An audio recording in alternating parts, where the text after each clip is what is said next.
Bien, como hemos tenido acceso hasta hace apenas un minuto, quiero recordarle al grupo que estamos conversando con Eduardo Chavarro, gerente para Américas del equipo de investigación global de respuestas a incidentes en Kaspersky. Fíjate, Eduardo, hemos venido durante lo que va de la semana abordando el tema de los sistemas empresariales en general y los ERP en específico desde distintos puntos de vista, ¿no? Esencialmente hemos aprendido hasta ahora que el ERP como un estándar que ha venido evolucionando en la gestión empresarial por más de 40 años, en estos momentos está en un proceso como de renacimiento, si se quiere, como habilitador de transformación empresarial al incorporar capacidades de inteligencia artificial, habilitar nuevas experiencias de nuevos casos de uso de esta tecnología a nivel de lo que es la experiencia del cliente, también habilitando rápidas tomas de decisiones, incorporando inteligencia artificial a los sistemas de previsión de inventarios, de gestión de recursos humanos, trasladando esa velocidad también a la gestión de proveedores. En este punto siempre está como muy tangible la vulnerabilidad de los datos.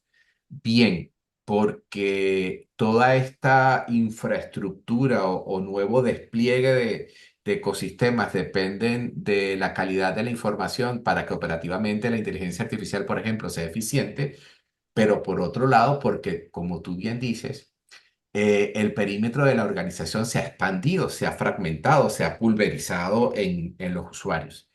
Si pasamos una línea transversal llamado trabajo remoto, híbrido o cualquier sabor que tenga, todo se nos complica más. Entonces, ¿cómo cambia o, o cómo cambiar el paradigma para que la vulnerabilidad de los datos no frene este proceso de transformación a la luz de lo que ustedes vienen trabajando? Primero porque, bueno, tienen un seguimiento de las amenazas, tienen una presión constante por reducir el tiempo de respuesta, pero yo a veces pienso que yo no sé qué prioridad tiene la ciberseguridad dentro de la mesa de los IT Decision Makers a la hora de afrontar toda esta presión que les viene de afuera de que tienes que estar en todas. Mira, Adolfo, nuestra experiencia nos ha mostrado, y para responder rápidamente a esa pregunta que acabas de hacer, que me parece importantísima, la ciberseguridad se ha convertido, ha cambiado, pero se ha convertido en un future, en una funcionalidad. ¿Por qué? Porque a mí me interesa el ERP, porque yo voy a hacer una inversión como empresa en adquirir un software de tal magnitud que me va a ayudar a hacer mis procesos más eficientes, la gestión de mis personas, mis inventarios, mis clientes, ¿cierto? Mis proveedores, etcétera. Y la seguridad viene más adelante. Entonces, en ocasiones, cuando muchas organizaciones se fueron, por ejemplo, a la nube y adquirieron sistemas de ERP en nube o correo electrónico, incluso llevaron su controlador de dominio a la nube, entonces dijeron, la nube se encarga de todo, la nube es segura de facto. Y resulta que la nube no es segura de facto. Detrás de la nube sí tiene que haber controles de seguridad, pero lo que te proveen a ti es funcional. Para que sea seguro, realmente tienes que habilitarlo o adquirirlo como un componente adicional que tiene otro costo y que muchas veces no se evalúa. ¿Por qué? Porque la función es el negocio. Necesitamos que nuestro negocio fluya, que nuestro negocio sea eficiente, que este sistema de información que estamos adquiriendo nos apoye en esa labor. Y la seguridad la vamos viendo a medida que lo necesitemos. ¿Y cómo la estaban viendo a medida que lo necesitaban? Cuando su información se ha fugado, cuando alguien la está exponiendo en un sistema o los contacta y les dice, me he llevado cientos de gigas de información de ustedes y si no me pagan un dinero, la voy a exponer. O cuando esa información desaparece o es imposible de acceder porque alguien ha tomado control de ella, nuevamente viene ese chantaje en el que dicen, ok, ¿quieres volver a verla? Hablemos, negociemos y yo por una suma interesante porque es hasta bien calculada, te la devuelvo. Y en ese bien calculada significa eh, el adversario evalúa cuánto cuesta tu información. Puede valer, vamos a dar una cifra, unos $500,000 solamente tu información. Entonces ellos saben que estás dispuesto a pagar hasta $300,000 por ella porque es más doloroso perderla y van a hacer esa inversión. ¿Sí? Entonces, no es que lleguen contigo y te ofrezcan un número aleatorio.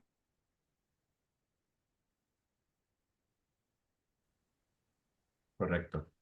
Creo que te perdí en la última frase, pero me decías que no es que escojan un número aleatorio, sino que tienen un cálculo financiero sobre el valor que tiene esa información, ¿verdad? Sí, estos grupos es crimen organizado, ¿cierto? Correcto. Cibercrimen organizado, y resulta que esa organización significa que tienen personal que hace cálculos financieros, personal que establece comunicaciones, tienen unos servicios eh, de soporte 24/7 que envidiaría cualquier multinacional, ¿sí? Porque su objetivo es hacer dinero y están ahí, dicen ellos, para ayudarte, obviamente después de haberte hecho un inmenso daño. Sí, efectivamente, el nivel de sofisticidad de este negocio es asombroso. Yo he tenido la oportunidad de ver algunas infiltraciones de cómo operan, inclusive a nivel de timo en caliente, y es una barbaridad. Ahora, quisiera, a partir de ese escenario que se nos viene o que tenemos enfrente, ¿cómo gestionar esta protección de la información, Eduardo? Porque por lo general hasta hace poco hablábamos de tecnología, ¿verdad? Em, si tenemos a ciberatacantes que no solamente gestionan tecnología, sino que tienen una estrategia depurada a lo interno, entonces, ¿qué variables se tienen que tomar en cuenta para garantizar la protección de los datos? Tú lo acabas de decir, oye, la nube no es segura per se, es una función que hay que habilitar y un costo que hay que manejar. ¿Debemos delegarlo todo a la nube o cómo internamente vamos a acercarnos a un modelo ciberresiliente realmente? Ahí hay un ambiente que debería ser híbrido. Ok, ¿Por qué? Porque es que la nube, o si yo instalo mi ERP en mis premisas, es decir, internamente todos mis servidores, porque realmente no lo quiero en la nube, sino quiero que mi información se maneje internamente, incluso por la misma regulación, eh, habilito esos controles de seguridad, el control de seguridad usuario, contraseña, pero nuevamente, políticas de seguridad asociadas a esa implementación de esos usuarios y contraseñas, múltiples factores de autenticación. Entonces, mm, el solo hecho de poder ingresar debe requerir unos controles adicionales. Muchas veces hay un inconveniente muy fuerte porque el usuario quiere utilizar el recurso, pero no quiere tener esos tropiezos. Entonces, no es consciente de la estrategia y nos falta también concientizarlos a ellos muchas veces, decirles que si yo te pongo un control adicional, no es porque quiera imponerte un tropiezo, sino porque necesito tu apoyo para que en el evento en que pierdas tu usuario y contraseña, no puedan rehusarlo a menos de que tengan esos otros controles adicionales. ¿Sí? Entonces, vamos a ir reforzando allí. Ya tenemos controles de seguridad. Necesitamos asegurar la información, pero asegurar la información no significa que el sistema donde esté almacenado esté oculto, sino que la información se almacene de una forma cifrada. ¿Para qué? Para que si un adversario intenta tener acceso a ella, lo que va a encontrar es información ilegible. Pero el correcto. cifrado, nuevamente, tiene muchos componentes.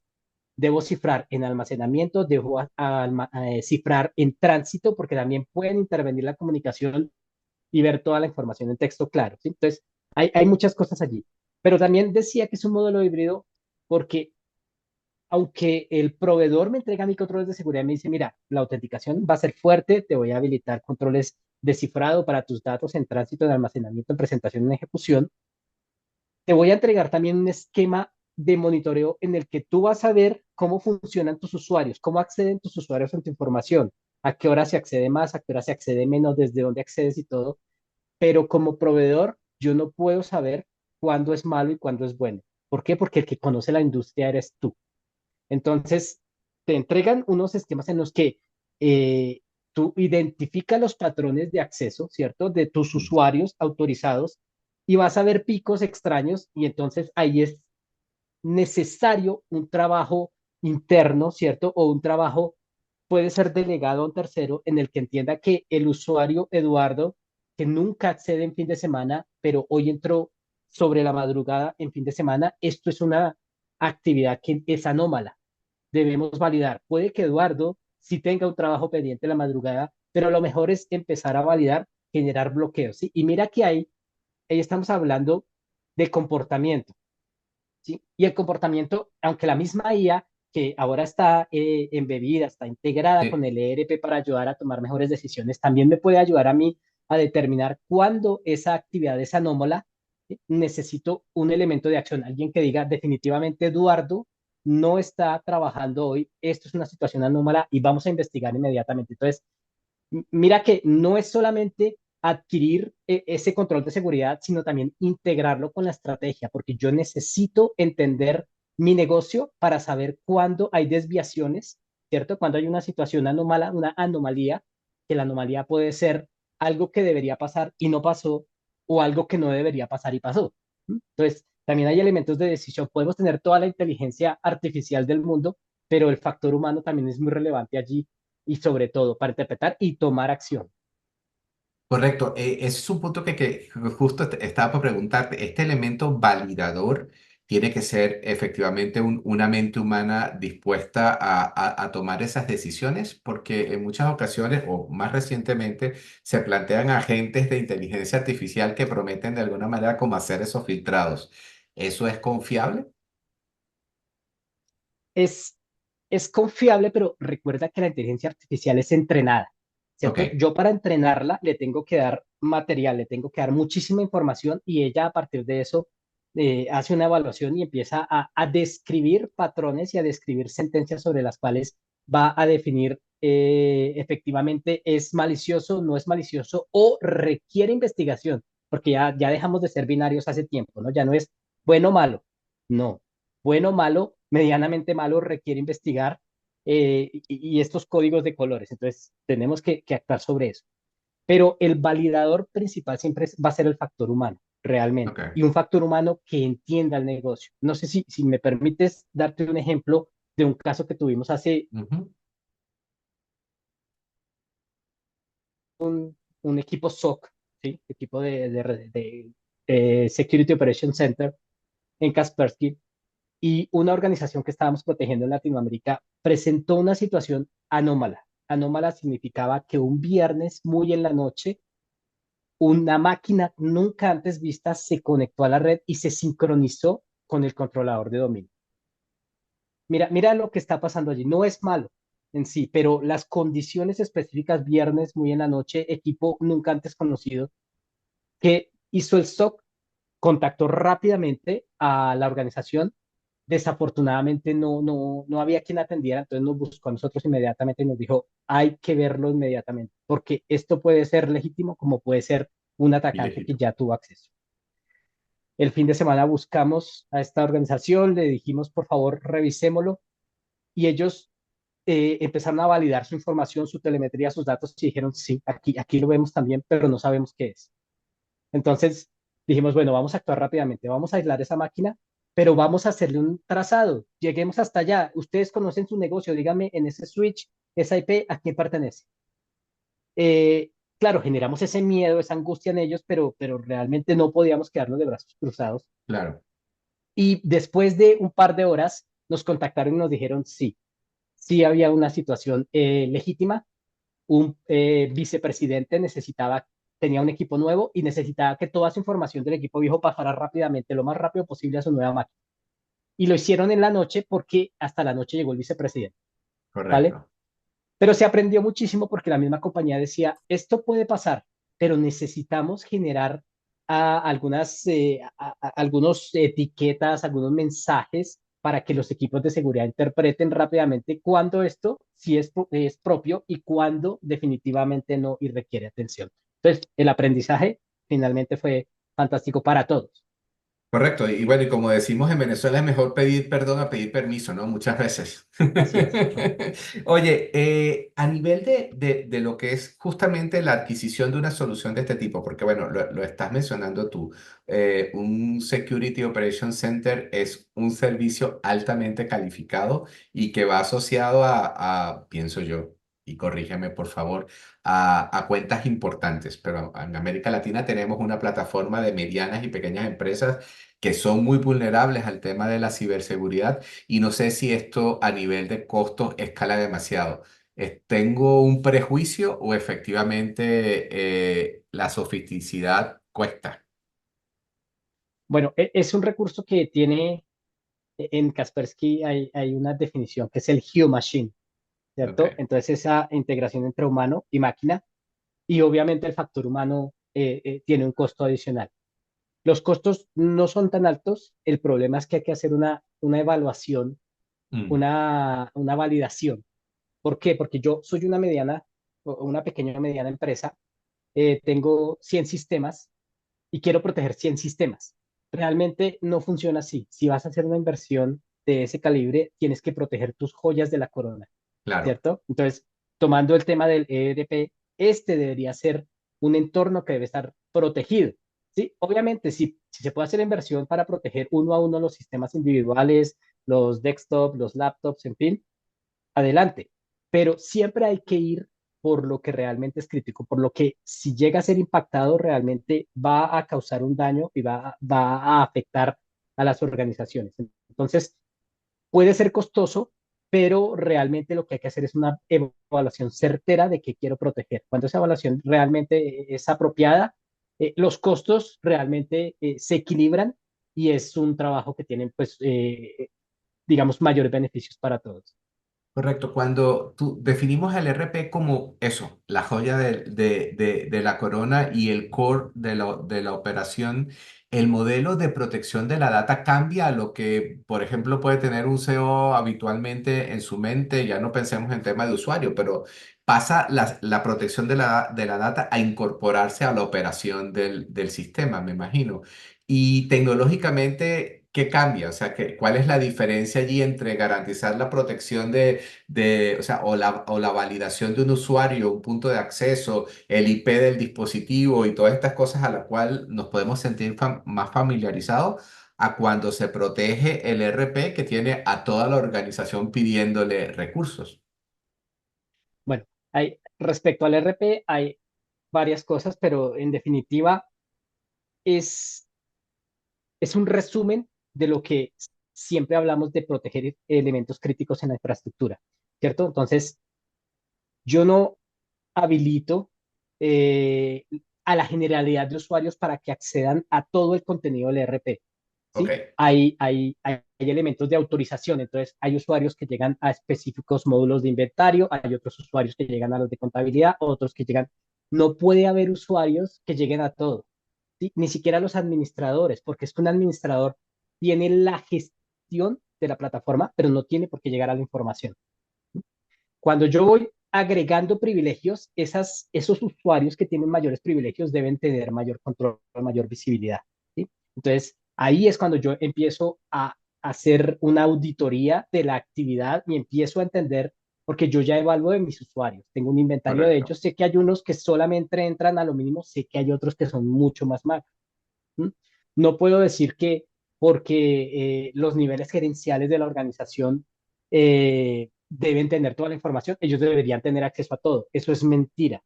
¿Sí? Yo debo generarles a ellos dashboards, que es lo que necesitan realmente, y que accedan a esos dashboards. Entonces, mira que el privilegio es mínimo, pero ellos tienen una visibilidad completa de todo lo que tiene la plataforma.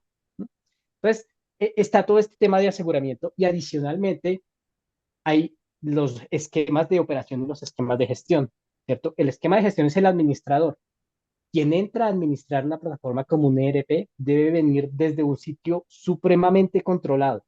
Mm, Entonces ahí es cuando hablamos que las interfaces de gestión, bien sea del ERP o de cualquier elemento dentro de mi infraestructura, de cualquier joya de la corona, deben estar autorizadas para orígenes muy limitados, para usuarios muy limitados y ojalá nombrados. Nombrados me refiero, no se debe llamar administrador, ¿cierto? claro, por Porque supuesto, claro. Pues lo tengo hace cabeza 50 visible. administradores, con ese administrador no sé quién lo hizo, no sé quién lo perdió, entonces tiene que haber trazabilidad. Y también, bueno, referente a tu pregunta, como lo decía, la protección de infraestructura tecnológica requiere muchísimas cosas. Algo que yo veo mucho, bueno, lo vi mucho tiempo, realmente Ujú. recientemente me parece que no lo veo tanto, era que las organizaciones, un ERP finalmente es un sistema muy costoso. Entonces, ¿qué hacían las organizaciones? Compraban la base y definían cuáles eran los módulos valiosos para ellos. Los adquirían, los implementaban y empezaban a trabajar. Y el ERP realmente es fabuloso, Ujú. tiene unas capacidades impresionantes. Pero esa inversión realmente se hizo de base. Entonces resulta que esos módulos empiezan a presentar actualizaciones. Esa inversión se hace por 1, 2, 3 años y tenemos actualizaciones por 3 años. Pero resulta que la vida media de una plataforma de este tipo son 5 años. En 5 años yo no puedo actualizar más, debo comprar la nueva versión.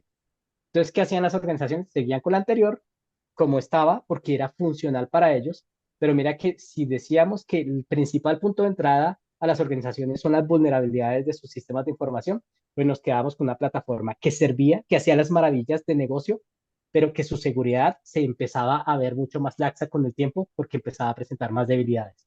Claro. Y que saltar a la siguiente versión significaba una nueva inversión altísima de recursos. Entonces, hay organizaciones, de hecho, aún conozco algunas, que tienen el ERP implementado, la versión supremamente vieja, funciona, y aquí en Colombia tenemos algo de que dicen algunas personas, si funciona no lo toques.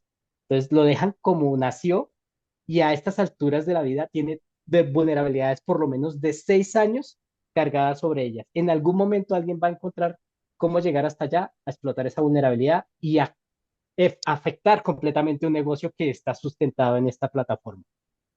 Y desde el punto de vista operacional, la protección de ese RP que está viejito solamente se puede hacer con una actualización del fabricante, ¿cierto? Sí, o es actualización de fabricante o por decisión de negocio lo quieres hacer un sistema legado, debes blindarla alrededor. Y eso es más costoso que y muchas veces que realmente tomar la misma actualización de fabricante. Ok, importantísimo. Uf, suenan muchos nombres ahí en la conciencia de uno sobre casos de empresas que pueden estar en esas circunstancias. Asusta un poco. Oye, Eduardo, a la luz de lo rápido que ha sido el proceso de actualización, no lo llamaría de actualización, de reestructuración de la manera de operar de los sistemas de información con inteligencia artificial, em, cuáles son los cambios que se están produciendo actualmente hoy? O sea, ya tenemos año y medio escuchando de esto, tenemos, como tú bien dices, capacidades de monitoreo del comportamiento anómalo que te permite reaccionar muy rápido. ¿Hacia dónde más están entrando los motores de inteligencia artificial para hacer más eficiente la gestión de protección? Y ya tenemos unas preguntas por aquí que te quiero compartir. Vale, la inteligencia artificial se está involucrando en todo. Yo ahora mismo en mi portátil tengo tres que no los instalé, ¿sí? O sea, están allí, está Gemini, está Meta y hay otro que no los instalé, ¿cierto? Entonces ya lo estamos integrando en todo. ¿Qué está sucediendo? Que esa misma integración de la inteligencia artificial significa nuevos desafíos. Mm. ¿Por qué? Porque yo estoy involucrando un elemento que tiene unos modelos de aprendizaje, pero para aprender necesita acceder a la información. Entonces, un ERP con inteligencia artificial es valiosísimo porque está toda la información de mi negocio, cómo actúan mis usuarios, desde dónde acceden para términos de monitoreo y seguridad. La pregunta es, ese agente encargado de esa inteligencia, ¿a dónde está llevando la información? ¿Lo está haciendo localmente? ¿Lo está teniendo en la nube? ¿Mm?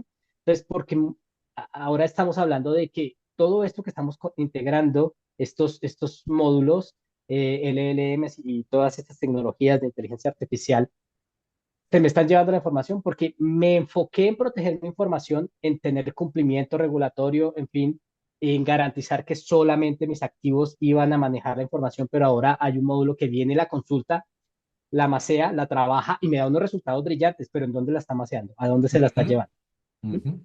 ¿Qué tipo de preguntas le puedo hacer yo a esos módulos? ¿Sí? Recuerden que estos finalmente son prompts a los que yo le puedo hacer consultas y las consultas pueden ser muy ejecutivas, como de acuerdo a los últimos 5 años, las estadísticas de adquisiciones y mis metas, ¿cómo debería yo generar una estrategia a partir de X, Y, Z? Y él me va a dar el resultado y el resultado es supremamente valioso. ¿Sí?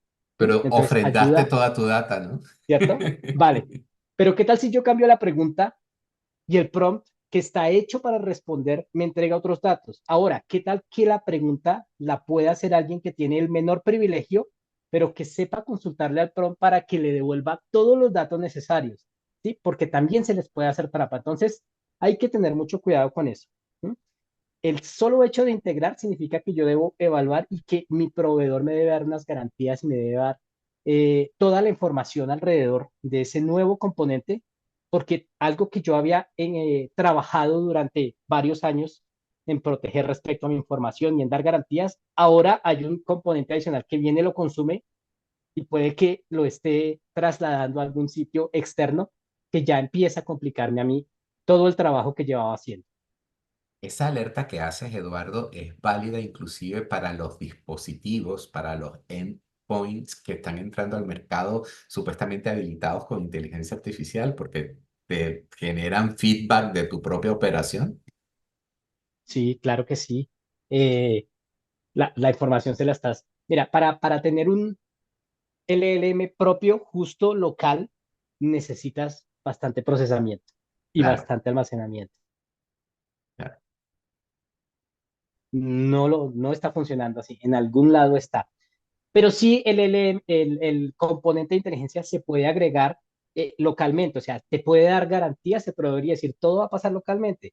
¿Sí? Si tú quieres, hay un acceso a la nube y en esa nube hay un aprendizaje mucho mayor, vas a tener más beneficios porque no es solo el aprendizaje tuyo, sino el de todos nuestros clientes, ¿vale? Pero un check para autorizarlo o un check para desautorizarlo, ¿sí? ¿Por qué? Porque yo tengo unos requerimientos regulatorios, PCI, IPA, GDPR, ¿cierto? Entonces no puedo simplemente taparme los ojos, decir que hay una nueva tecnología que me va a apoyar porque así es, ¿cierto? No la estoy satanizando, sino que hay que tener una visión distinta cuando yo la estoy integrando en mis componentes y mis conceptos de negocio. Hago un zoom a detalle. Si en estos momentos estoy en un proceso de adquisición de una nueva flota de laptops con inteligencia artificial para mi fuerza de ventas, Dios santo, ¿qué debo hacer?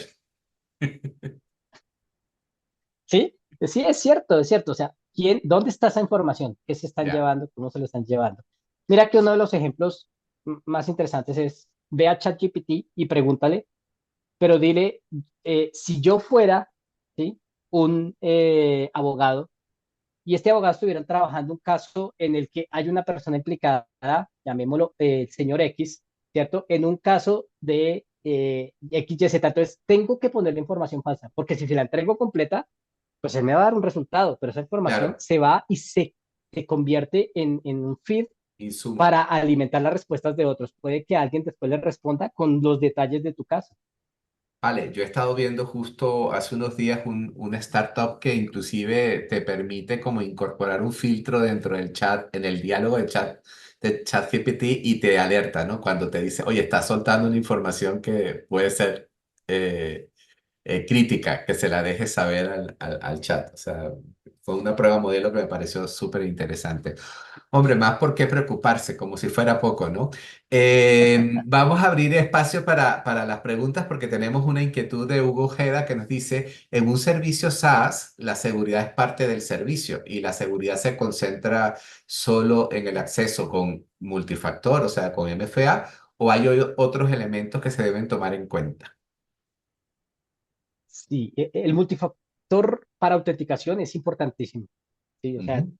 es una necesidad, un must, ¿vale? ¿Qué otros factores se deben tener en cuenta?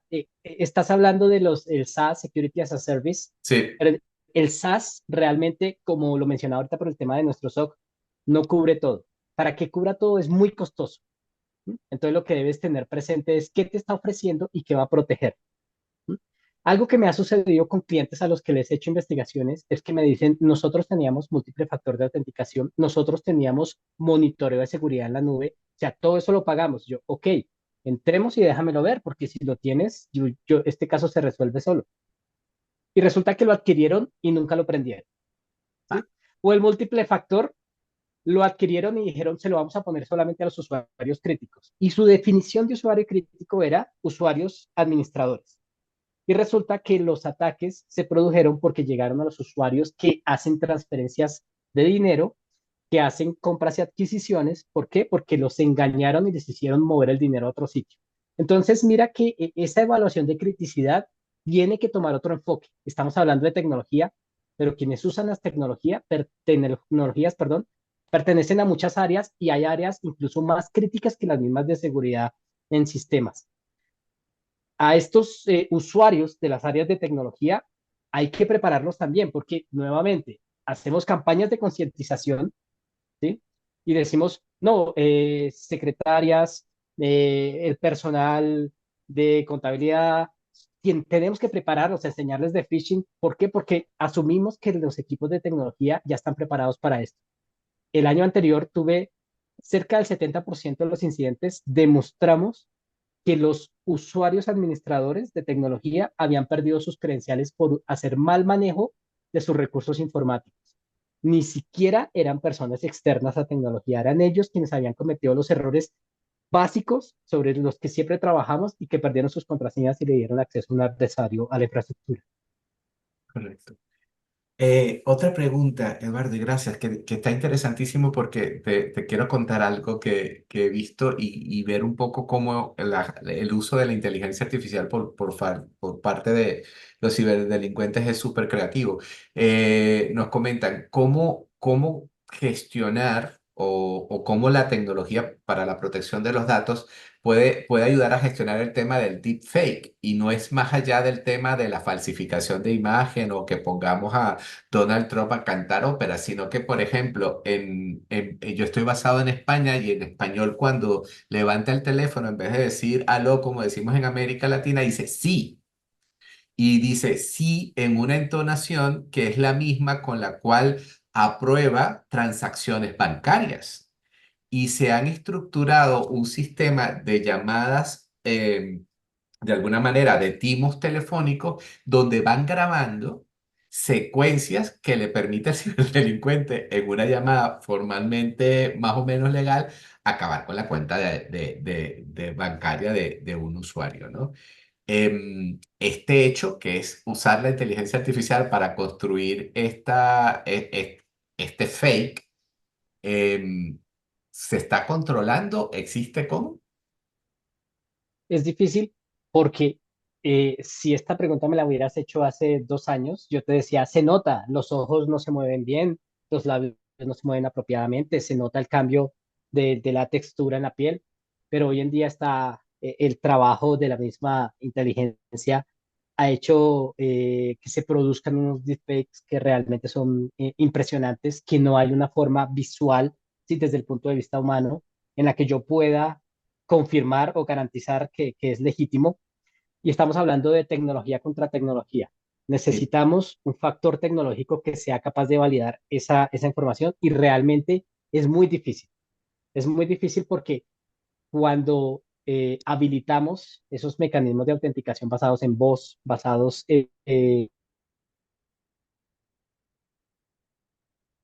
no es una foto, sino necesito que se mueva para que esté más seguro, realmente necesitamos rapidez, ¿sí? O sea, yo mm, necesito que al decir sí, se autorice la transacción. Pero si meto un elemento tecnológico intermedio que tiene que verificar si el sí es real o es computarizado, es diseñado a partir de otro tipo de cosas, eso va a tomar tiempo. Entonces va a ser muy complicado en ese sentido hacia adelante y ahí hay una pelea muy difícil. Es agregar elementos adicionales de autenticación que van a hacer que eso que era rápido, que era ágil, ya no lo sea. Entonces no se va a poder involucrar tan fácil.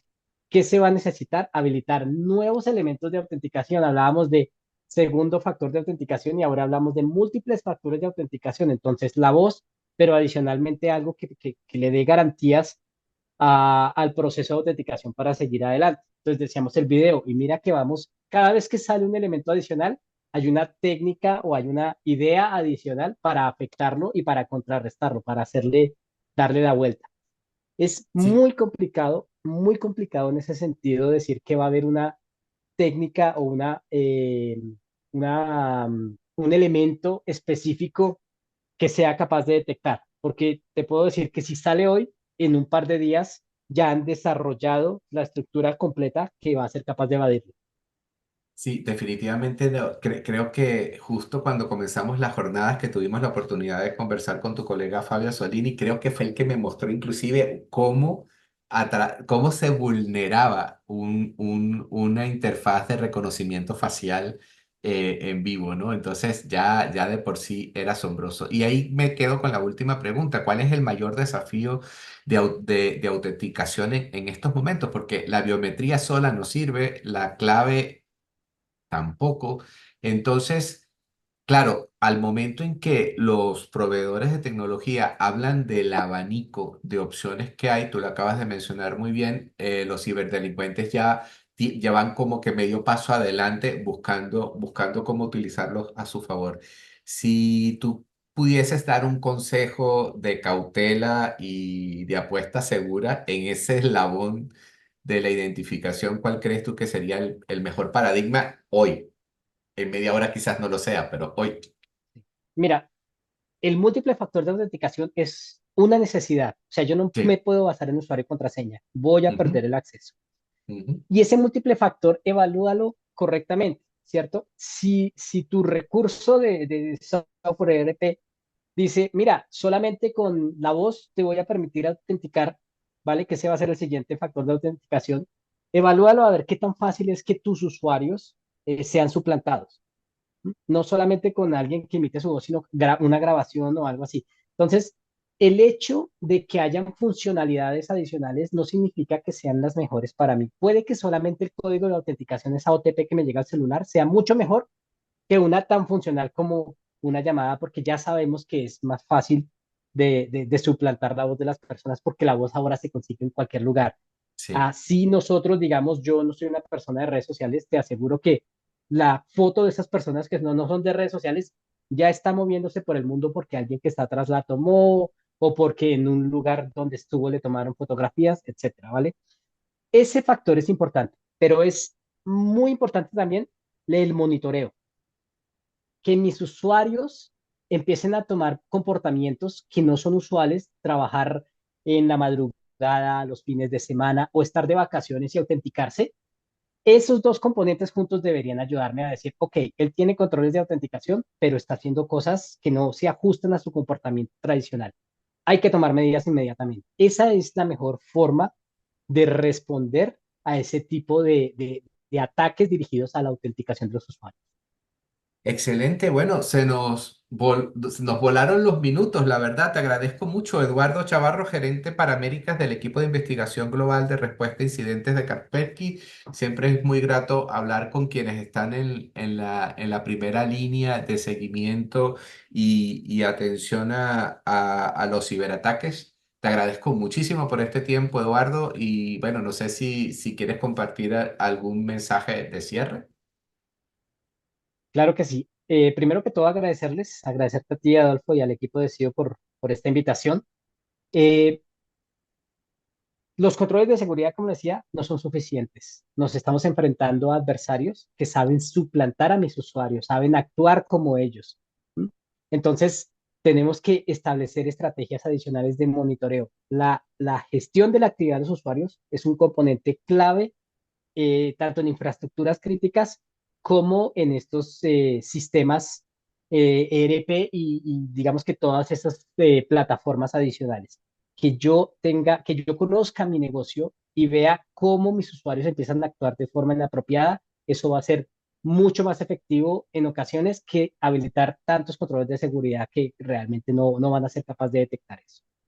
Perfecto. Bueno, le damos las gracias a Eduardo, le damos las gracias a todas las personas que nos han acompañado en esta sesión del día de hoy. Mañana cerramos este ciclo de sesiones. Estaremos hablando en detalle de todo lo que es la oferta de RPs en la nube y ver un poco qué cambios a nivel de paradigma ofrecen versus la tecnología tradicional on-premise.